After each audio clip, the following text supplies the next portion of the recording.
Hey, what's up you guys, and welcome back to another Saturday video. And I just saw that Bubble Bobble got announced for the Nintendo Switch, and I'm both excited and surprised.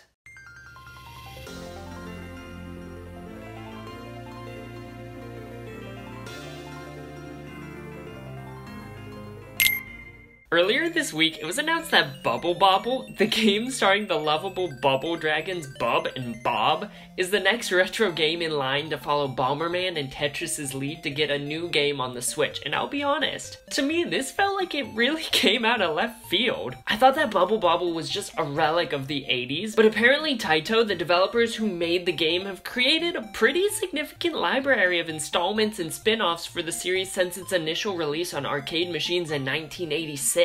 Now, while I may not be that familiar with the series as a whole, I like to think it's probably because a lot of its popularity stems from the European market, which would explain why the new Bubble Bobble for Friends will be released in Europe on November 19th of this year, but nowhere else until early 2020. Now, we are only given a snapshot as to what this game will actually look and play like in the 30-second trailer, but it seems to me that this game will just be a polished up version of the Bubble Bobble that we all know and love. I actually really like that it doesn't seem like it's trying to do much of anything crazy to shake up the classic Bubble Bobble formula, and instead it's just trying to focus on making a fun game for you to play with your friends and family. The only thing I can say for sure that it's changing is that it's adding a fun-looking 4-player co-op mode. And I also want to point out that the game includes a clever nod to another one of TAITO's immensely popular classic titles, Space Invaders. So hopefully we'll get some references to a few of their other classics like Arkanoid,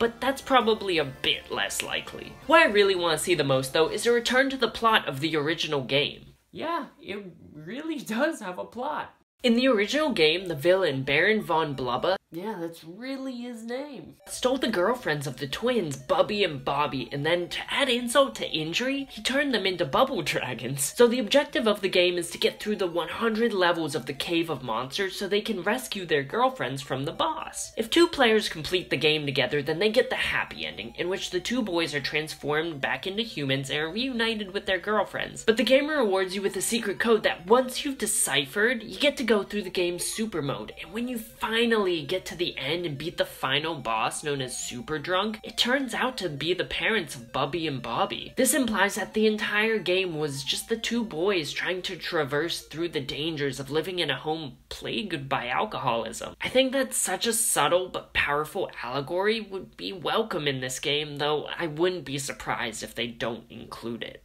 I don't know, in general, I'm just really obnoxiously excited that this game is coming out because this is a game that my girlfriend introduced to me a little while back and I just genuinely really enjoy playing it with her. So I think that with the updated and honestly gorgeous looking graphics coupled with the nostalgia and just the flat out fun of Bubble Bobble will make this a fantastic game to add to your Switch collection and a must have for fans of these cute little bubble dragons.